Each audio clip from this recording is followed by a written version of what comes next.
মন যে হয় হারিয়ে যায় পাহাড়ি কন্যার দেশে, ফিরতে চায় না গড়েতে আর সাজেকেতে এসে। আসসালামু আলাইকুম। আমাদের সাজেক ভ্রমণের দ্বিতীয় এবং শেষ পর্বে আপনাদের সবাইকে স্বাগতম। গত পর্বে আমরা দেখিয়েছিলাম কিভাবে আমরা ঢাকা থেকে সাজেক আসলাম, প্রথম দিনে কি করলাম এবং সাজেক ভ্রমণের বেশ কিছু গুরুত্বপূর্ণ আর সকল খুঁটিনাটি তথ্য যা না দেখে থাকলে দেখে আসতে পারেন। আজকের পর্ব শুরু হতে যাচ্ছে সাজেকে একরাশ বৃষ্টি ভেজা সকাল দিয়ে। আজকের পর্বে আমরা আপনাদের দেখাবো সাজেকে konglak যাত্রা এবং সাজেক থেকে ফিরে এসে খাগড়াছড়ির বেশ কিছু পর্যটন কেন্দ্র। সো চলুন আর কথা না বাড়িয়ে যাওয়া যাক আমাদের সাজেক ভ্রমণের দ্বিতীয় এবং শেষ পর্বে। আসসালামু আলাইকুম। সাজেক থেকে শুভ সকাল জানাচ্ছি আমি মাসুম। এখন বাজে হচ্ছে গিয়ে প্রায় 6টা। আমরা আছি হচ্ছে গিয়ে সাজেকের মেঘালয় রিসোর্টে। আমাদের ব্যাড লাক হচ্ছে গিয়ে আমরা আসছি পর্যন্ত হচ্ছে গিয়ে ওয়েদার প্রতি মিনিটে চেঞ্জ হতেছে, মানে বৃষ্টি হচ্ছে গিয়ে থামছেই না প্রায় বলতে গেলে। যার কারণে আমরা হচ্ছে গিয়ে গতকালকে সানসেটও দেখতে পারি নাই, আর আজকে সানরাইজটা মনে হয় না দেখতে পাবো। কারণ এই যে দেখতে পাচ্ছেন আমার গায়ের ওপর মেঘ ভেসে বেড়াচ্ছে, মানে একটু পর বৃষ্টি একটু পর মেঘ, পুরো সাজেক এখন মেঘে রেখে আছে। এই যে দেখুন আমার সামনে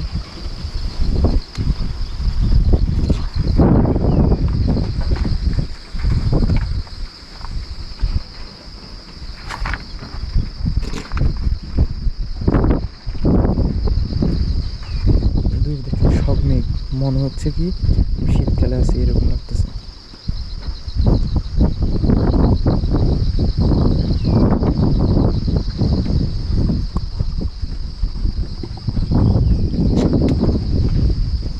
আর আমাদের আজকের রূপ প্ল্যান হচ্ছে কি আমরা একটু পরে konglak পাহাড়ের উদ্দেশ্যে বের হবো। দেন ওখানে আমরা সানরাইজ দেখার চেষ্টা করবো যদি দেখতে পাই। তারপর হচ্ছে কি আমরা কুসে গ্রামে যাবো। দেন আমরা আমাদের কটেজে ফিরে এসে সকালের নাস্তা করব। তারপর সকাল 10টার মধ্যে আমরা হচ্ছে গিয়ে রুমে চেক আউট করে পড়বো। আমরা আমাদের চাঁদের গাড়িতে উঠলে খাগড়াছড়ির উদ্দেশ্যে রওনা দিব। দেন আমরা ওখানে লাঞ্চ করে তারপর হচ্ছে গিয়ে আমরা খাগড়াছড়ির যে ঝুলন্ত ব্রিজ, তারপর আলুটিলা গুহা, রিসাং ঝর্ণা এগুলো ঘুরে দেখবো সন্ধ্যা পর্যন্ত। তো চলুন সাথেই থাকুন, দেখতে থাকুন। সাজেকে তখন খুব ভোর। আমার সামনে যে ঘন কালো কুয়াশার মতো দেখতে পাচ্ছেন তা আসলে কুয়াশা না, মেঘ। আমাদের ব্যাড লাক হচ্ছে আমরা চারিদিকে ঘন কালো মেঘ থাকার কারণে আমরা সকালে সানরাইজটা দেখতে পারিনি, কিন্তু সাজেকের বৃষ্টি ভেজা সকালটা আমাকে এক অন্যরকম প্রশান্তি দিয়েছিল। কারণ বৃষ্টি আমার খুবই পছন্দের, আর সাথে যদি এমন পাহাড় থাকে তাহলে তো কথাই নেই। মনের মধ্যে তখন যেন এক অন্যরকম অনুভূতি বিরাজ করে।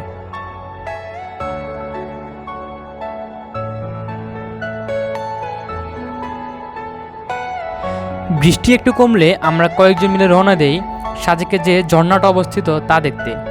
বৃষ্টি হওয়ায় প্রকৃতি যেন তার সৌন্দর্যকে দ্বিগুণভাবে সাজিয়ে তুলেছিল। চারদিকের এমন সবুজ প্রকৃতি আর শুনশান জঙ্গলের মধ্য দিয়ে হাঁটতে কিছুটা ভয়ও কাজ করেছিল ভিতরে। কিছু দূর যাওয়ার পর আমাদের হাতে সময় না থাকায় আমরা আবার ফিরে আসি। তারপর আমাদের টিমের সাথে আমরা রওনা দেই konglak পাহাড়ের উদ্দেশ্যে। সাজেক সম্ভবত 2টি পাড়া নিয়ে গঠিত। একটি হচ্ছে গিয়ে konglak পাড়া, আরেকটি হচ্ছে গিয়ে রুইলুই পাড়া। konglak পাড়া হচ্ছে গিয়ে সাজেকের সর্বোচ্চ স্থান, যেখান থেকে আপনি খুব সুন্দরভাবে সানসেট এবং সানরাইজ দুটোই দেখতে পাবেন।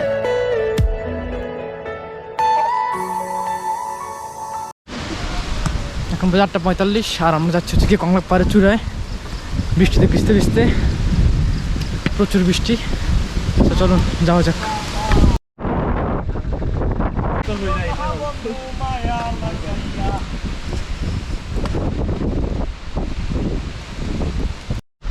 আমার কেমন লাগতেছে? আরমান, আমি শুধু একটা কথাই বলবো, আমার বন্ধুরা যারা আসেনি তারা সত্যিই অবাক ছিল। নামটা বলে দাও। তাদের নাম বলে আমি তাদের দুঃখের বার্তা বাড়াতে চাই না। তারা এইভাবে এমনিই শোকে শোকাহত। তাদের নাম বললে তারা আরো বিষণ্ণতায় ভুগে আত্মহত্যা পর্যন্ত করে ফেলতে পারে। কেমন লাগতেছে?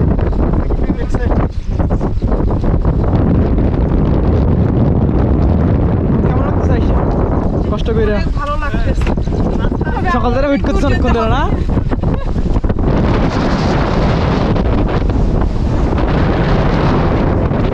জায়গাটা কেমন লাগতেছে? অস্থির অস্থির। না নিয়ে যাওয়া নাই, সিরিয়াসলি অস্থির লাগতেছে। কেমন ফিলিংস কেমন ভাইয়া? ফিলিংস ভালো, বাট বৃষ্টি হ্যাঁ, তো সকাল ধরে অনেক ওয়েট করেছিলাম না, রিক্সি মনে হয় আর কি। চলেন যাই। এখন বাজে 8:50 আর আমরা ফাইনালি চলে এসেছি কংলাক পাহাড়ে। এই হচ্ছে কি কংলাক পাহাড়, পিছনে দেখেন।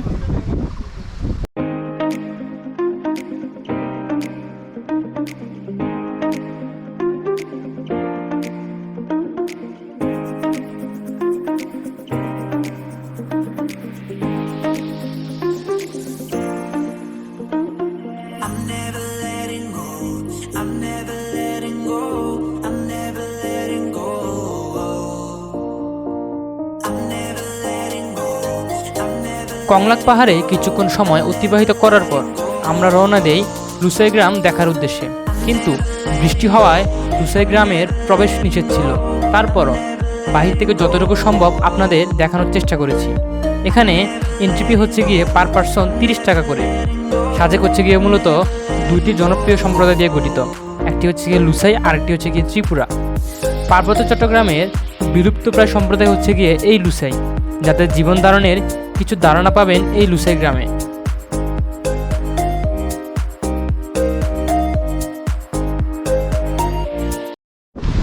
এখন বাজে প্রায় 10টার কাছাকাছি আর আমরা হচ্ছে গিয়ে রুমে চেক আউট করবো, কারণ সাজেকে হচ্ছে গিয়ে চেক ইন সকাল 10টায়, আবার চেক আউটে সকাল 10টায়। কারণ আমাদেরকে হচ্ছে গিয়ে সকাল 10টায় স্কোর ধরতে হবে। সাজেকে ঢুকারও স্কোর হচ্ছে গিয়ে সকাল 10টায়, আবার বের হওয়ারও স্কোর হচ্ছে গিয়ে সকাল 10টায়। তো চলুন যাই। আর এই হচ্ছে ভিউ, এখন মিস করবো খুব।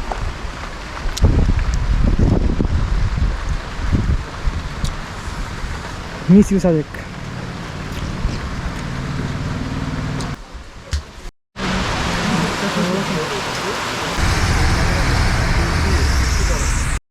বন্ধু আইলো না, চলে আমার চাঁদের গাড়ি, যাইব সোনা বন্ধুর বাড়ি, চলে আমার চাঁদের গাড়ি। বৃষ্টি বেজায় সাজেককে বিদায় জানিয়ে আনুমানিক 10টায় আমরা আমাদের চাঁদের গাড়িতে করে রওনা দেই খাগড়াছড়ির উদ্দেশ্যে। কারণ সাজেকে প্রবেশ করা যায় যেমন সকাল 10টায় আর বিকাল 3টার স্পটে, তেমনি বের হতে হয় সেই একই সময়ে।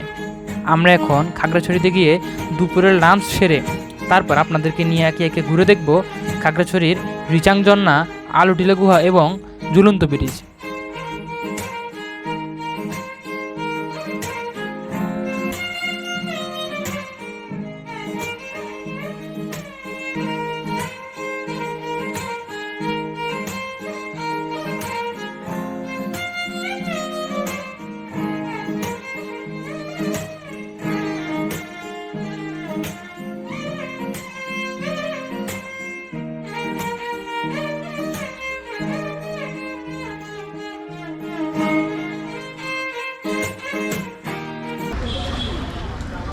এখন আমরা আছি হচ্ছে গিয়ে খাগড়াছড়ির মন্টানা রেস্টুরেন্টে। এখানে আমরা 250 টাকায় দুপুরের খাওয়া সেরে নিই, যার মধ্যে ছিল হচ্ছে গিয়ে ভাত, গরুর মাংস, সবজি আর সাথে ছিল মাছ ভর্তা এবং ডাল। খাগড়াছড়ি শাপলা চত্বর থেকে দুপুরের খাওয়া শেষ করে আমরা এখন রওনা দিয়েছি আমাদের আজকের দিনের প্রথম স্পট রিচাং ঝর্ণা দেখার উদ্দেশ্যে, যার দূরত্ব খাগড়াছড়ি শহর থেকে প্রায় 20 কিলোমিটার। যাওয়ার পথে এমন আঁকাবাঁকা সুন্দর রাস্তা আপনার মনকে আসলেই ভরে তুলবে।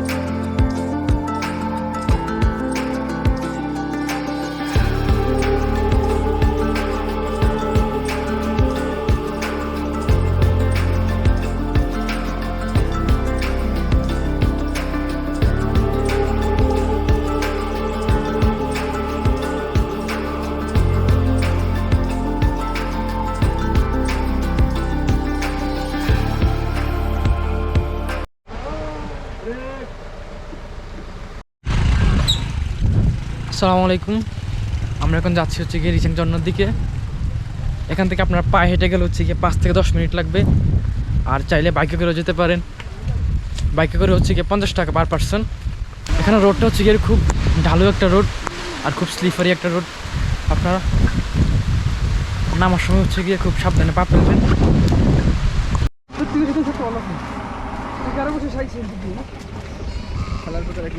বাইকে করে আসতে চাইলে এখানে নামিয়ে দেবে, এখান থেকে পায়ে হেঁটে যেতে হবে। চলুন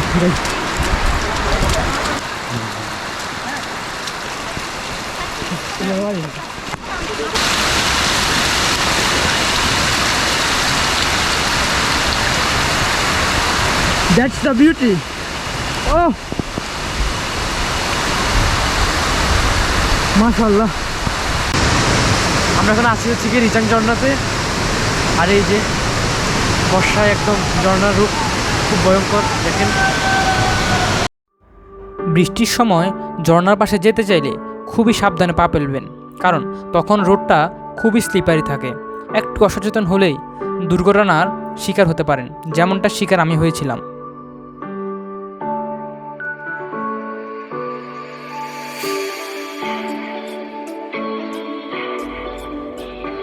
রিচাং ঝর্ণা ঘোরা শেষ করে আমরা রওনা দিই আলুটিলা পর্যটন কেন্দ্রের উদ্দেশ্যে, যেখানে আমরা দেখব আলুটিলা গুহা, যার দূরত্ব এখান থেকে প্রায় 2 কিলোমিটার।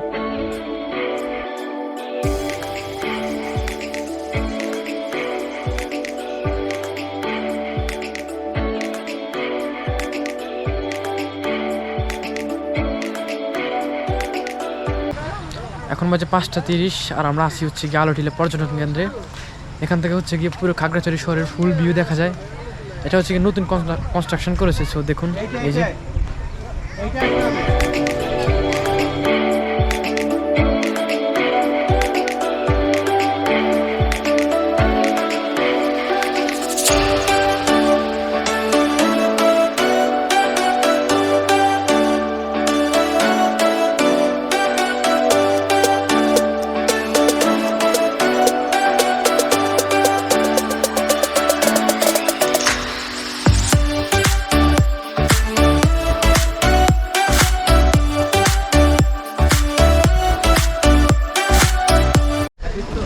এটা হচ্ছে ঝুলন্ত ব্রিজ, আর আমরা এখন যাচ্ছি হচ্ছে আলুটিলা গুহায়। স্ট্রাকচারটা অনেক সুন্দর, চলুন যাই দেখুন। I'll never tell, just trust that I'll keep it locked in a cell. Never revealing no secrets you're keeping, these promises strong as a spell. I'll never tell. Yeah, I like you, that's for sure. Never have to close the door. Been a long time, a year before, and I'm missing you so bad. Gone away, I want the more. Every show I go before, need to hear that voice, 'cause right now feels like it's been too long. I could never let you go on thinking about the secrets true. And I would never back the world that I will find. এই হচ্ছে সেই আলুটিলা গুহা, যেখানে আগে ঢোকার সময় মশাল দেওয়া হতো, কিন্তু যা বর্তমানে দেওয়া হয় না। তাই আপনাদের মোবাইলের ফ্ল্যাশ লাইট জ্বালিয়েই ভেতরে প্রবেশ করতে হবে।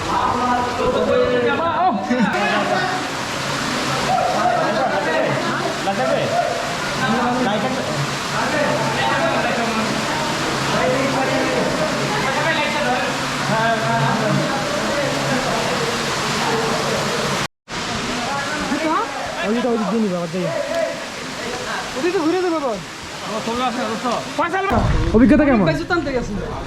অসাধারণ। অসাধারণ এক কথায়। ফিলিংস গো অনেক বছর ধরে গেছে, অনেক বছর ধরে। Where are you from? I am from Dhaka. I am from many countries. I am from Uganda. গুহার ভিত্তে। গোয়ার নাম শুনছি, আজকে সেটাকে অ্যাডভেঞ্চার হিসেবে পার করলাম, খুবই ভালো লাগছে। বাট সুন্দর না?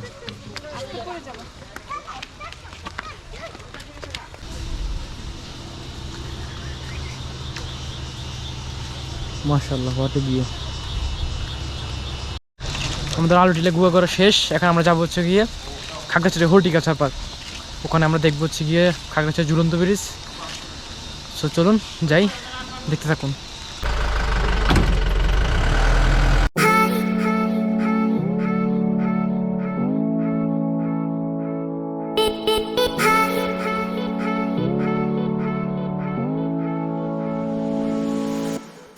এখন প্রায় সন্ধ্যা হয়ে এসেছে। আমরা আমাদের সব ব্যাকপ্যাক হর্টিকালচার পার্ক সংলগ্ন মন্দিরের রেস্টুরেন্টে রেখে ঢুকে পড়ি হর্টিকালচার পার্কে, যার এন্ট্রি ফি ছিল হচ্ছে গিয়ে 40 টাকা করে পার পার্সন।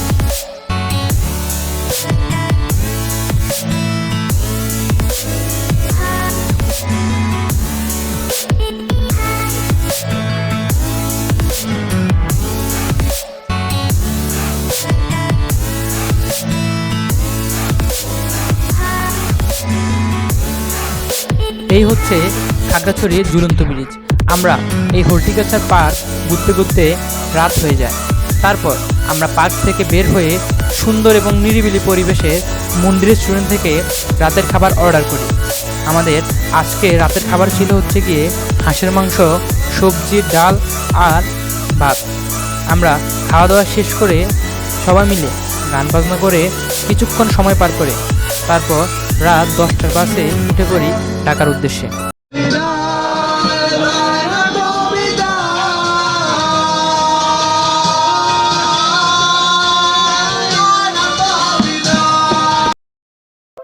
আমাদের সাজেকের 2টি পর্ব আপলোড করার মাধ্যমে শেষ হয়ে যাচ্ছে আমাদের সাজেক সিরিজ।